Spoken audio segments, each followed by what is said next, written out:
Se você fotografa bem, mas vive apertado no fim do mês, sinto em te dizer, mas o problema não é a câmera, é o financeiro que ninguém te explicou.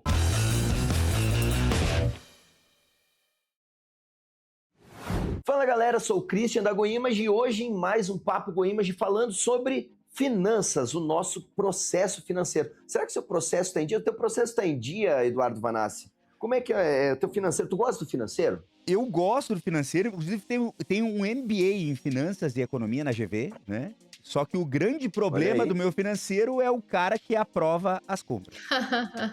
Que é tu mesmo. Esse é o problema do meu financeiro. Muito bom. E aí, Tudo Val, bom, tudo bem? Cris? Seja Obrigada pelo bem-vinda. convite. Muito bom estar aqui. Pedro, tu é organizado financeiro ou não? Mais ou menos. Cara, meu financeiro é isso, né? O dinheiro, o financeiro, o dinheiro de hoje e o dinheiro de amanhã, pô. É o que eu preciso saber. Exatamente. Tá aí. Parece os meninos aqueles que a gente tava falando. É. Mas assim, ó, o que eu acho? Eu acho que um fotógrafo que tem muito talento não precisa nem se preocupar com o financeiro. Que os boletos automaticamente entram no DDA e se paga sozinho. Vocês acham que um fotógrafo talentoso, que só olha pro talento e pra sua foto, pra sua luz, pra sua composição, ele sobrevive no fim do mês? Como é que Acho é que isso? essa é uma das principais frustrações, né? Achar que é o talento que vai fazer vender sozinho o seu trabalho, achar que, cara, que o talento é tudo, mas eu vejo que as pessoas, elas não quebram por falta de talento, elas quebram por falta de estratégia, né? Por falta de clareza. Sabe o que eu encontro muito no mercado de fotografia? Medo de cobrar. Medo de falar o preço. Parece que a pessoa quer que a hora da venda, que é uma das horas principais, passe muito rápido. Vocês já sacaram isso? Tipo, você entra numa conversa de venda, a fotógrafa já quer logo, tipo, mandar o preço, já quer se livrar daquilo, como se fosse um problema conversar com a cliente, como se fosse E aí tem medo, olha, quando começa a olhar o preço certo pra ser cobrado, né? Tipo, vamos supor, baixei uma planilha de precificação. Vem o medo de, e se a cliente não pagar? E se eu não conseguir vender por esse preço? Aí acaba que não se sente reconhecida porque não conseguiu sustentar e não começou a valorizar o trabalho. Porque eu acho que a valorização do nosso trabalho, ela começa na gente. Na clareza do quanto é importante, do quanto vale o nosso tempo, o nosso olhar. E se a gente não tem essa clareza, a gente não consegue manter isso durante uma venda, né? A gente não consegue manter durante uma negociação, que obviamente a cliente vai acionar o quê? O modo racional também na hora de contratar. Todo processo de venda é um processo de compra. Então, quem tá do outro lado quer ver os seus diferenciais, quer entender, quer saber quais são os benefícios. O não na hora da venda é muito comum também, e ele não é o fim da venda, né? Ele é um momento em que a gente tem que estar preparado para lidar com isso. Então, acho que essa falta de preparo também, né, na hora de fazer a venda, frustra muita gente. Vocês não acham? Acho que tem tudo a ver também com a dificuldade do financeiro. O que acontece? Muitas vezes, né, o que a gente vê no fotógrafo é o medo de vender, né? Na realidade, o fotógrafo ele entra em pânico quando tem que falar o valor, né? E a venda, ela é o motor do negócio. Eu sempre digo que o processo mais importante do seu negócio é a venda. Se não tiver venda, todo o resto não acontece, né? A venda é que garante que o negócio se sustente. O grande, porém, é parar de vender. Muita gente tem essa coisa também do, cara, vou pegar leve agora nas vendas porque eu não tô conseguindo arrumar determinada coisa, né? Cara, os processos ainda não estão alinhados, tal. Gente, acredita em mim. Quando você está vendendo muito e você tem um problema no processo, você tem um problema. Quando você pensa, vou arrumar esse processo e paro de vender, você acaba de ganhar 2 problemas. E quando você não tá vendendo, você parou de vender, inevitavelmente, daqui a um tempo, 20 dias, 30 dias, o seu faturamento vai cair. E esse problema de não ter o dinheiro entrando é muito pior do que atrasar a entrega. Eu falo, eu sempre digo pro fotógrafo, cara, mesmo que o teu processo não esteja alinhado, que você esteja demorando para entregar, que a coisa não esteja como você quer, atrase a entrega, mas não deixa de vender. Arruma a entrega, arruma o processo durante o negócio todo, cara. Você vai ter que dar um jeito, trabalha domingo, não sei o que você vai fazer, mas não para de vender. Porque a hora que o dinheiro faltar, meu amigo, aí você vai ver o problema entrando, inclusive, dentro da sua casa. Eu acho que a gente tem que chamar atenção pros fotógrafos, que é o momento aonde vender mais vai acumular prejuízo. Eu já vou chegar nesse ponto. Tá, mas como assim? Pô, mas não é só vender? Como é que eu vou acumular prejuízo? O problema que eu vejo é que tem muito fotógrafo que acaba não sabendo precificar. E quando a gente tem um preço de vendas aonde a margem não está adequada, quanto mais eu vender, mais prejuízo eu acumulo. A não ser que a gente tenha produtos, vou falar de novo da GoImage, tem diversos produtos que dão margem negativa aqui na GoImage, que de fato a gente não tem lucro. Só que esse produto é o que a gente chama de, vamos dizer, o boi de piranha. É o produto que a gente colocou, que a gente sabe que não vai ter condições de botar ele com uma margem adequada, ou seja, acumula prejuízo se eu só vender ele, mas ele vai impulsionar outros produtos. O que eu quero chamar a atenção aqui é que eu concordo e sou favorável, assim, ó, gênero, número e grau com o que o Vanassi fala, mas eu penso que o fotógrafo também tem que prestar atenção nos seus custos, no custo que ele tem para operar aquilo e precificar de forma onde ele possa ter uma margem também adequada. E o primeiro ponto é não misturar despesas pessoais com despesas da empresa, que ali já é o cenário, é a receita para o caos. Então, assim... E isso é uma coisa básica que a maioria das pessoas não faz. Me lembra muito quando o Vanassi colocou ali agora, né? Enfim, quando o Vanassi comenta sobre quando você faz o básico de uma maneira competente. Porque, gente, isso é o básico, né? Você ter uma conta separada para sua pessoa física e para sua pessoa jurídica. E quantas pessoas não fazem sequer isso? Então, acho que, só para fazer esse parênteses, assim, acho uma coisa extremamente... necessária e muita gente não faz. Também tem o erro... É não virar cliente Prime da GoImage e fazer parte dessa comunidade que só cresce no Brasil todo. Se você for Prime, você tem 3% de cashback, tem 5% de desconto pagando com o GoImage Pay, que é a nossa plataforma de pagamento e de links de pagamento, além de você ter acesso ao GoImage Gallery com diversos planos, com diversas possibilidades, né, de entrega das imagens, para que o seu cliente possa baixar de uma forma muito mais profissional os seus arquivos e, além disso, fazer parte do Go Academy, que tem todas as aulas com diversas trilhas de sucesso para você aprender e prosperar mais no seu negócio de fotografia. Então, escaneie o QR Code e faça parte da comunidade Prime da GoImage. O perigo é o cara se empolgar com o número. Eu acho que esse é um dos principais problemas do fotógrafo. Pensa comigo. O cara tá lá, quer ser fotógrafo, e ele tá numa CLT lá de 2.500, 2.000 e tal, beleza. Ele sai da CLT, vai virar o sonho de ser fotógrafo, e quando ele vê o extrato da mesma conta, pessoa física dele, que ele começou a receber agora as coisinhas do cliente, entrando 6, 7 por mês, 9 às vezes. E ele acha que aquilo ali é dele, velho. Ele acha que aquilo ali é o salário dele. Só que ali no meio tem desses 6, 9, tem já os 400 que ele paga em todas as assinaturas de IA e plataformas que ele usa. Tem o 1.000 lá que é da GoImage, tem 500 que é do Freela. E chega lá no final do mês, ele achou que aqueles 9 era dele, já trocou de carro, já comprou uns tênis novos, já meteu um relojão, já botou uns dentes bem branquinhos lá parcelado em 12, né? Então, cara, muito cuidado com isso. O conselho que eu dou pro cara que tá saindo da sua CLT agora, pegar o salário dele de 2.500 e baixar para o máximo que ele puder no início e o resto do dinheiro não é dele, sabe? Uma prática que eu sempre tive, sempre tive, tenho até hoje, é quando eu recebo um trabalho, a primeira grana não é minha, sabe? Não é nem da empresa. Sei lá, vendi um casamento de 6 mil reais, 1.000 é do livro, 500 é do Freela e tô jogando uns valores aleatórios, assim. A primeira parcela de 1.000 e a segunda de 1.000, 500, os 1.000 e os 500 já vão para uma outra conta, sabe? Que eu vou usar lá em dezembro, que eu vou pagar a encadernadora e vou pagar o Freela, sabe? E deixar aquela grana lá guardada, aquele dinheiro não é meu. Isso é muito bom. Aqui na Babusca a gente também faz isso, a gente chama isso de provisionado. Então, todo fechamento de mês a gente consegue ver o fechamento de tipo custos fixos, custos variáveis, o que foi provisionado, que é essa despesa de futuros custos que vão vir dali a um ano, né? Às vezes a gente fecha projeto, jornada, acompanhamento de uma família por um ano. Então a gente sabe que, às vezes, mais de um ano, porque não necessariamente vai encerrar em um ano, tem essa coisa da data, né? Que às vezes a pessoa reagenda, vai para 1 ano e meio no longo desse custo. Então esse dinheiro tem que ficar onde? Rendendo, né?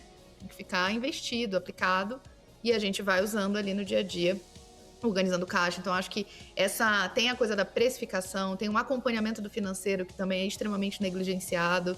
E eu entendo que são áreas que são muito diferentes da nossa especialidade. Então, eu acho que o real motivo, assim, de início, é que, caramba, o fotógrafo pensa, eu não entendo absolutamente nada sobre isso, socorro, alguém me explica. Por isso que eu acho que a gente tá aqui, né, pra conseguir conduzir eles a terem essa clareza de uma forma que você não tenha que entrar, você fotógrafa, não tenha que entrar numa escola de contabilidade, não tenha que fazer um curso de administração. Não, essa parada que a Val falou, pra complementar, é que a gente traz muitos problemas pro fotógrafo aqui, né? E o que não é um problema para você, fotógrafo, é ser cliente do ecossistema da GoImage, que tem um portfólio diversos de álbuns, de produtos físicos, para você fazer o upsell.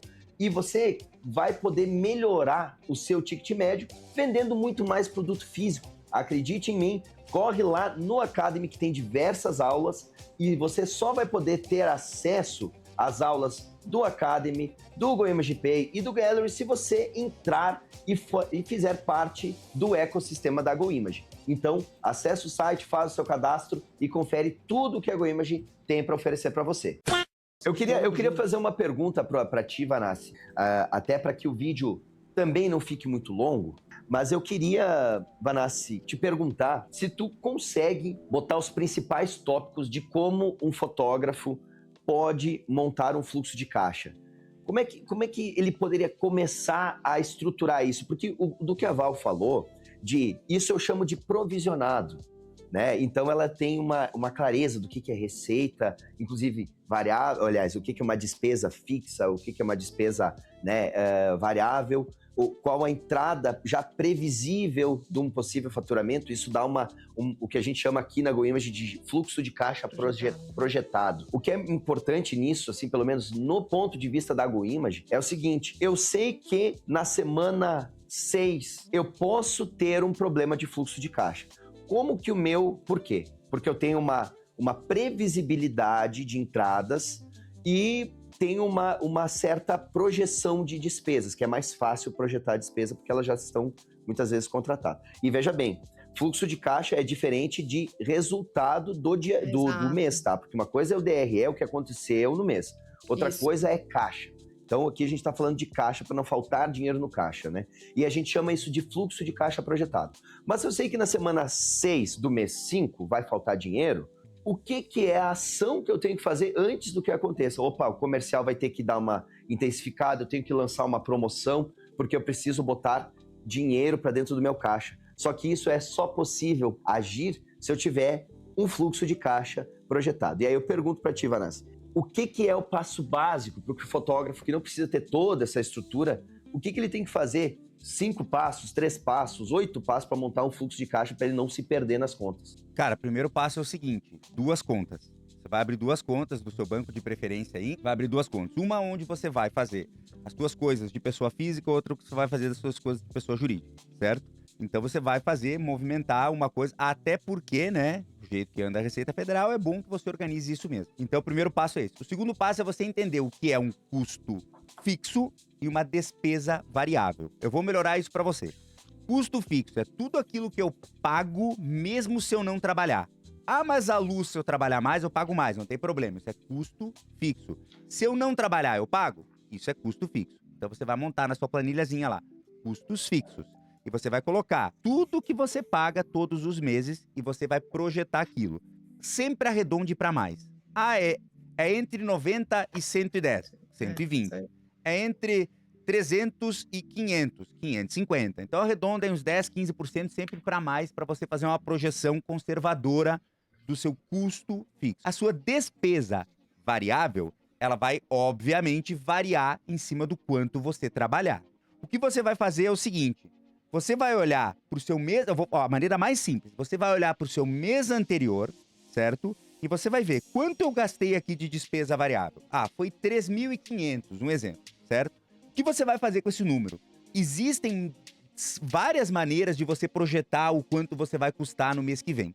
Mas, no meu ponto de vista, a melhor maneira é você olhar, cara, olha para aquilo que foi o mês passado e coloca como meta na sua cabeça. Cara, eu não posso custar menos do que eu custei no mês passado mais 30%. Acompanha a minha lógica. Vamos supor que eu custei 5, certo? Se eu custei 5 mil mês passado, no mês de eu vou considerar que nesse mês, no próximo mês, certo? O mês que você tá projetando, você tem que custar 6,5. Por quê?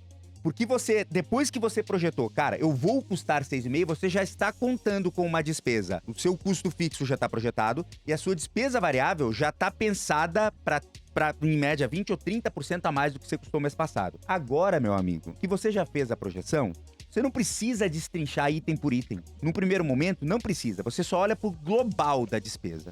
Você vai olhar para suas vendas e você vai pensar o seguinte, isso no início. Depois, obviamente, você tem que organizar tudo isso. O que eu posso fazer aqui para vender pelo menos 30% a mais? Cara, essa é a maneira mais fácil de você manter a organização do seu financeiro no começo. Você vai organizar, você já vai estar setado na sua mente. Cara, é isso que eu vou custar. Eu já tenho meu custo fixo, já tenho minha despesa variável. Isso aqui já está projetado.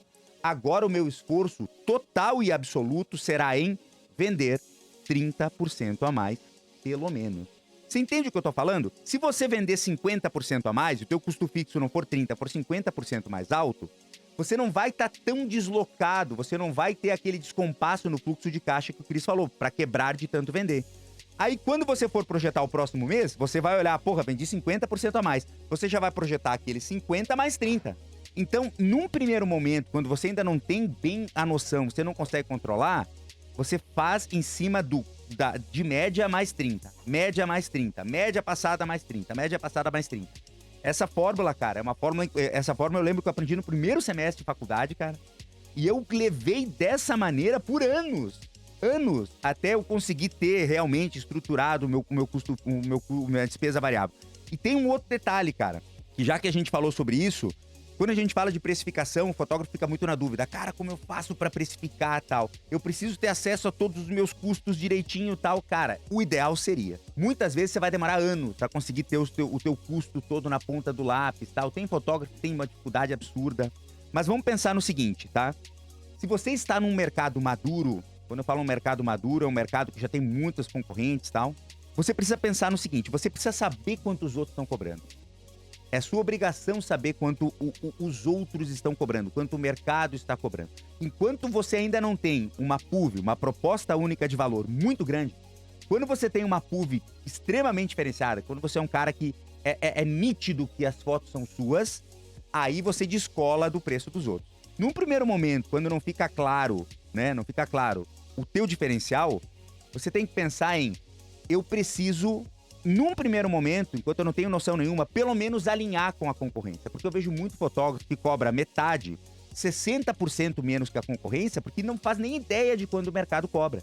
Se você cobrar 50%, 60% abaixo da concorrência, obviamente as pessoas vão olhar pro teu trabalho e vão pensar que aquilo não tem valor. Alguma coisa está errada para que isso custe tão barato.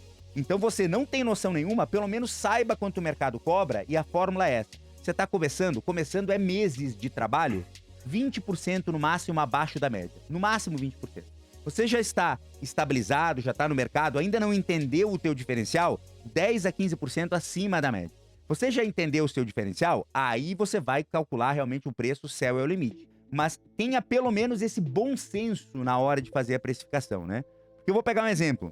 Um Corolla, certo? Quando a Toyota vai produzir um Corolla, é óbvio que ela tem noção do custo de cada peça do Corolla, ela sabe qual é o custo de fabricação. Agora, na hora que ela vai marcar aquele Corolla, que ela vai colocar o preço de venda daquele Corolla, ela entende que um Corolla não pode custar o dobro de um Cruze. Não, então, na realidade, o custo de produção pouco importa. O que interessa é o preço de mercado, no caso da Toyota. Eles sabem que o carro é melhor do que o Cruze, mas eles sabem que não pode custar o dobro de um Cruze. Então eles trabalham ali na média 35%, 40% acima de um Cruze. Eles sabem que o carro é muito melhor do que o Cruze, mas ele não pode fugir da faixa de preço dele.